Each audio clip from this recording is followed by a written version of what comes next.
Ready up, RJ.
RJ, ready up.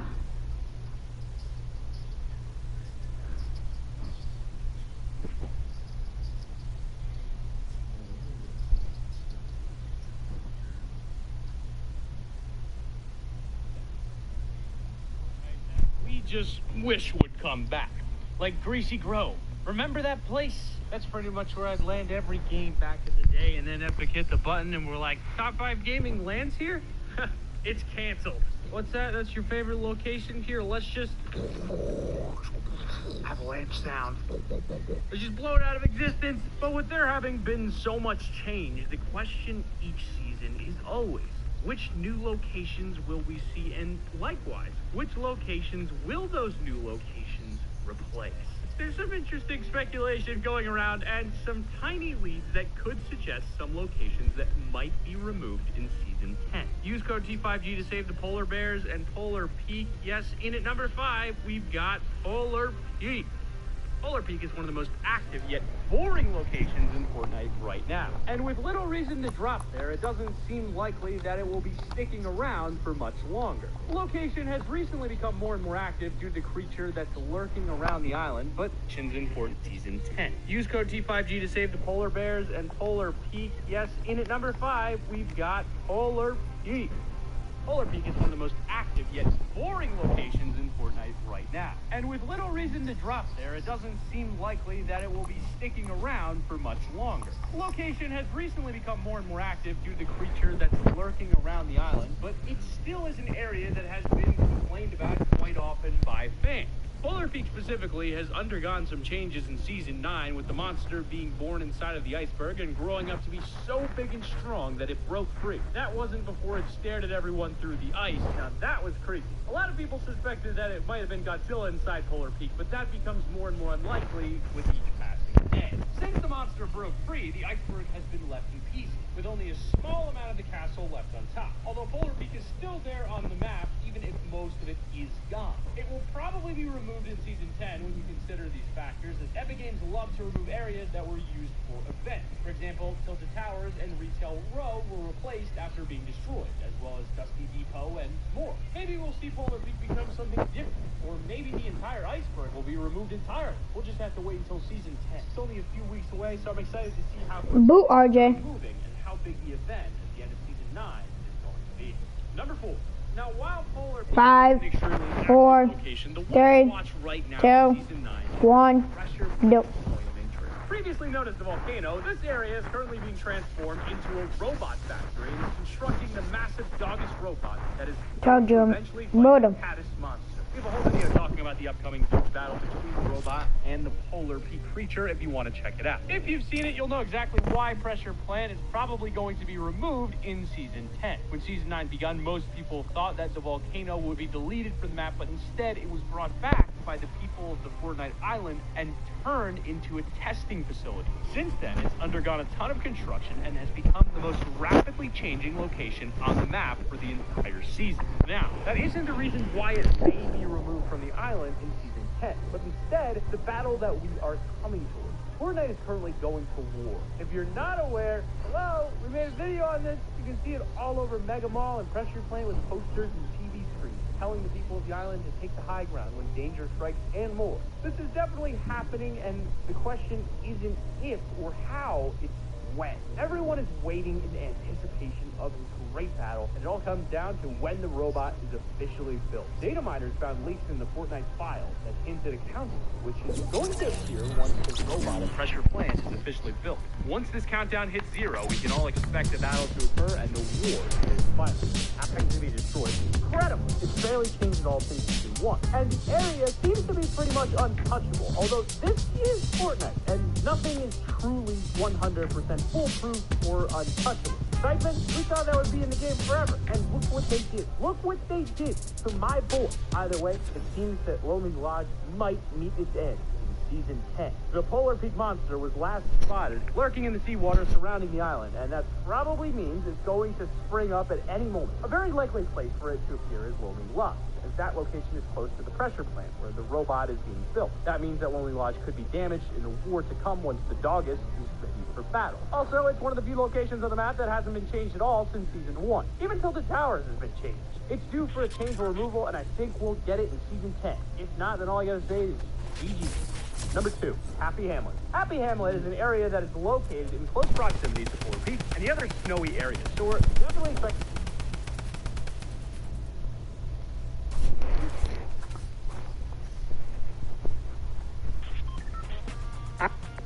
What's in the box? I said, what's in the box? I said, what's in the...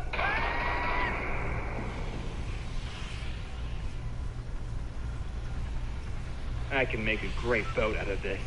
So this one time when I was in the 3rd grade, for some reason our teacher thought it would be a good idea to get his entire class to participate in a cardboard boat race.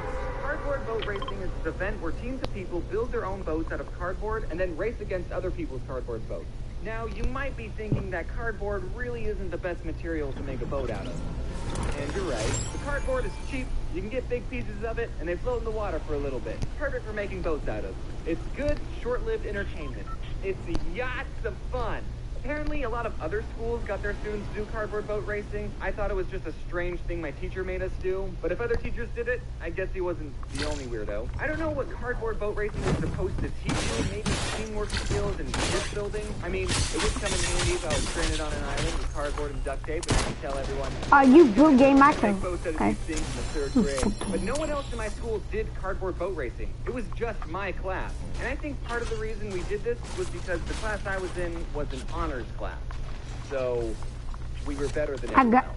Guys, I need to tell you about how friggin' smart I'm emoting on him. In 2nd grade, everyone took this test to see if you'll get put into an honors class. Which, I'm going to be honest, I don't remember taking it. I just remember my mom sitting me and my twin sister down and telling us that we weren't going to be in the same class anymore. Okay. I made it. Are you standing there? And you bleed. Loser. The honors program was called Sqauds, which stood for Dang! Original Gangster Student. Okay, that's not actually the name. If you got accepted in the Dogs, you stayed in the Dogs program. You son of a cheese nugget! I basically had the same kids in my class for 5 school years, and our class became known as the Dogs Kids. I think since I was in the Dogs program, I wasn't bullied nearly as much as I should have been, because everyone in my class was a huge nerd. Also, I never really learned how to interact with people socially, because I already knew everyone in my class. So all the dogs were cool with each other, but all the non-dogs hated us. They thought that us dogs thought that we were so much better than them. Don't you boot me that too? So we were. Now, call me old-fashioned, but I think the 3rd grade is a little too soon to tell if you're smart or not. I would say that the Dogs program did not make me a smarter person. Rashad, and you tell us not to come to you. But in high school, my twin sister was a way better student. High school didn't have the Dogs program, so me and my sister were in the same classes again. And she was a straight A student, while I was about a straight B and C student. So all the math I've learned is telling me that something's not adding up. It probably had nothing to do with being in the honors program in elementary school. I probably just procrastinated a lot in high school. Okay, now let's get back to the actual topic of the video. Leading up to the event, the teacher wanted us to stay after school to help make the boats, and I, being the loyal dog that I was, stayed after school exactly 0 times. Sorry, dudes, I think the bus home. Mom got mad at me and I cried. She had to pick me up. Lastly, if I was deserted on an island, I wouldn't be much help. I would have to get my mom to pick me up. This event was at a medium-sized man-made lake in Arizona because we don't have real lakes, they're all man-made. And it was right next to a college, and a lot of college kids like to get drunk there. We ended up making 2 boats.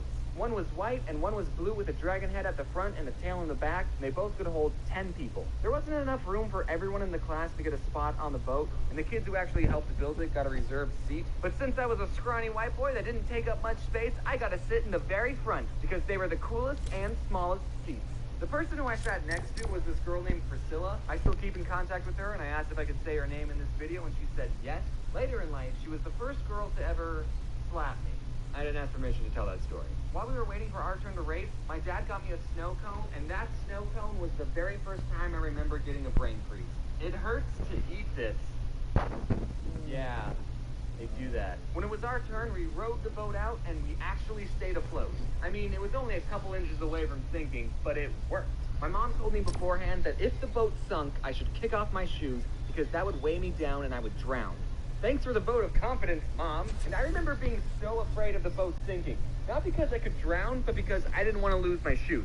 So there we were, a bunch of 8-year-olds in a glorified cardboard box on a lake with 3 other boxes filled with drunk college students. The course we had to take was pretty simple. It only had 2 left turns. Should have been a piece of cake. And we were doing pretty good until we had to make the first left turn.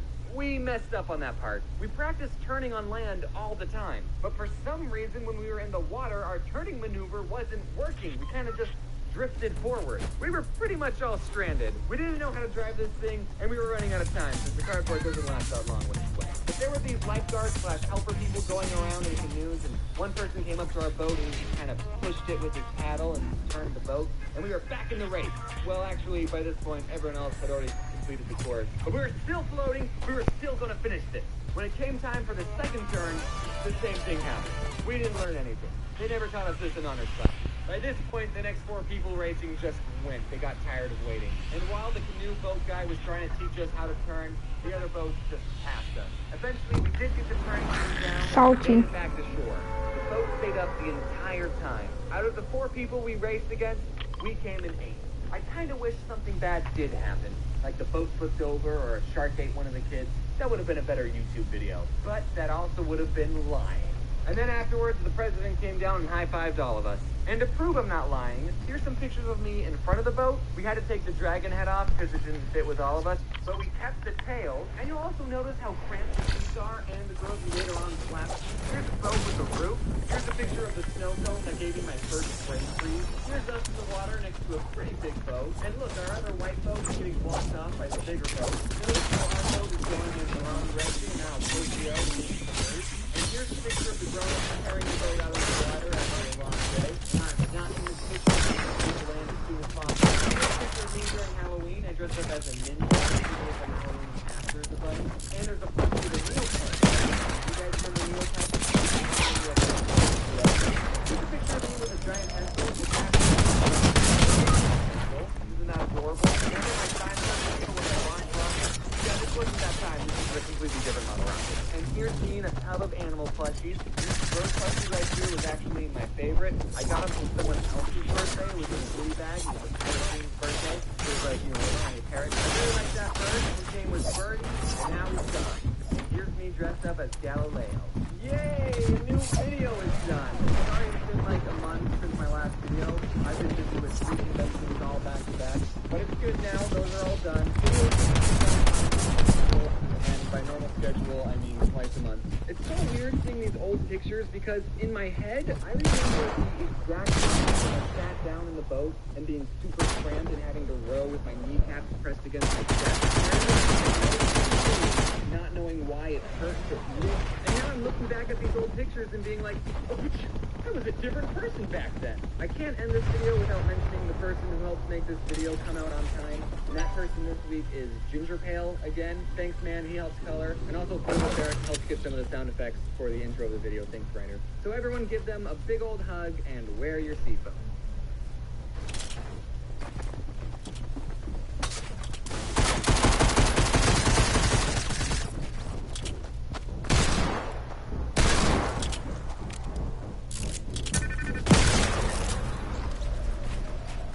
Can you get...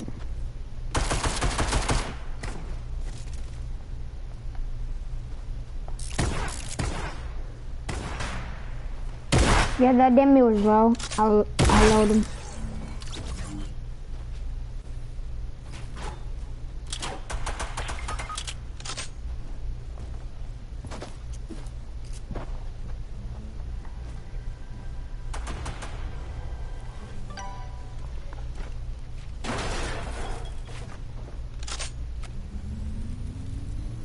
Someone's getting a res right behind you. Jamal!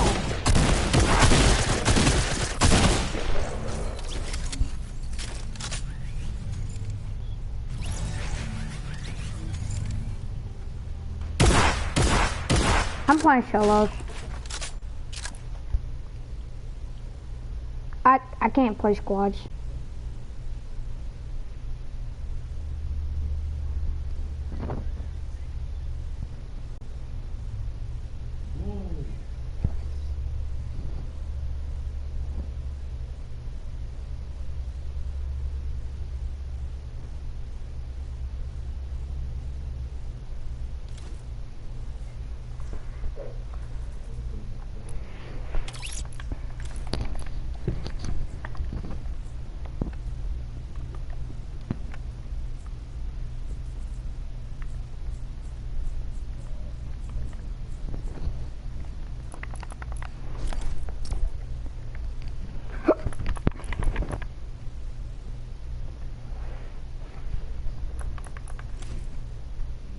I need 100 more V-Bucks so I can get the beach bomber. RJ. Yeah? For what?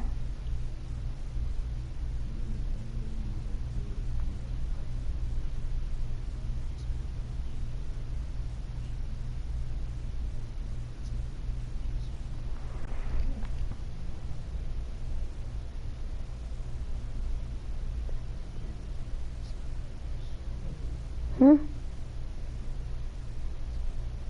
400. 400. 4. Yeah.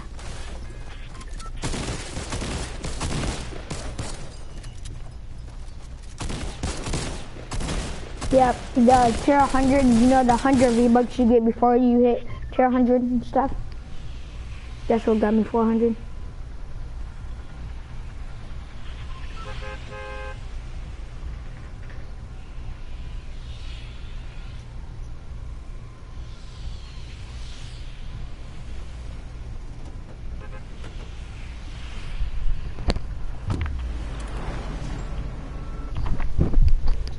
I bet he's eavesdropping on us.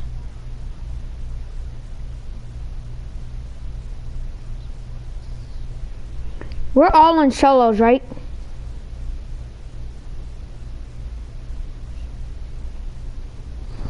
I'm gonna play one-shot solos.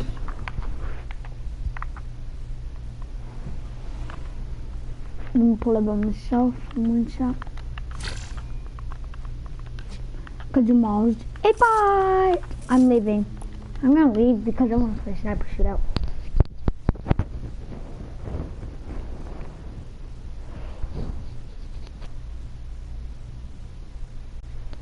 What servers are you playing on? If we're playing on auto,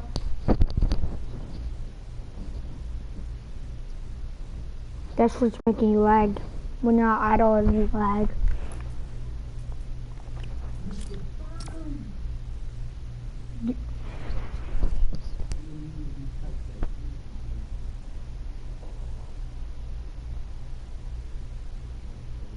Auto and innate each are the same thing, except on auto you lag more.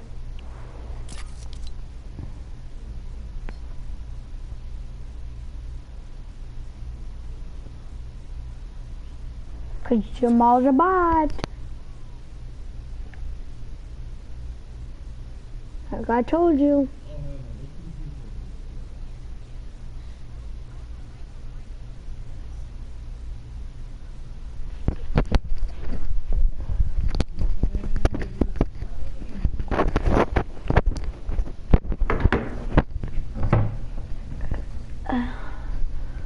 Where the frick is my hot pot, my fruit roll-up?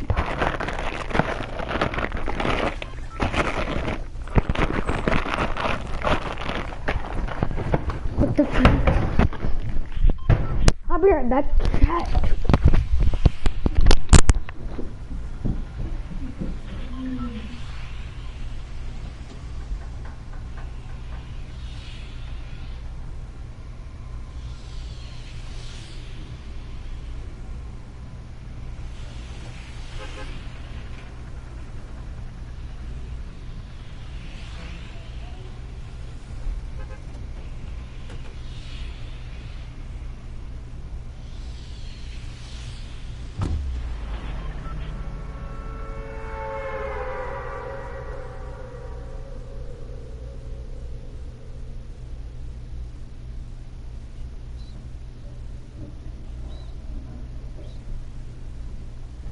Hey, dude.